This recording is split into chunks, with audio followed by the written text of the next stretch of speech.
হে everyone, good afternoon. সবাই কেমন আছো? আশা করি সবাই ভালো আছো। আমিও ভালো আছি, খুব ভালো আছি। আর তোমাদের কাজ বাজ হলো কিনা? এই দেখো চা নিয়ে বসে পড়েছি, চায়ের ভালোবাসা নিয়ে। আমি খাই বারবার, অল্প চা খাই কিন্তু খাই, বারবার খাই। আর বলো, আমাদের চান পুজো রান্না বান্না সব হলো কিনা? আমার তো আজকে নিরামিষ, আজকে খিচুড়ি বানিয়েছি। আমার মেয়ে বলে নাকি শনিবারে খিচুড়ি খাওয়া খুব ভালো, গ্রহ কাটে। কি কাটে কি না কাটে জানি না, আমার মেয়ে ভালোবাসে তাই বানিয়েছি। আর বলো, তোমরা কে কি বানালে, কে কি করলে?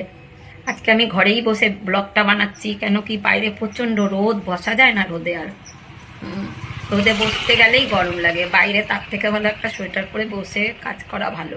কিন্তু ওই রোদে বসতে গেলে প্রচণ্ড গরম লাগে, ভালো লাগে না, রোদটা সহ্য হয় না। বেশ, আমার তো সব কিছু হয়ে গেছে। তোমাদের কি রান্না বান্না হলো কিনা জানাবে। সবাই ভালো থেকো, তোমাদের সুস্থতা কামনা করে ব্লগটা শেষ করছি। বাই, কালকে আবার দেখা হবে।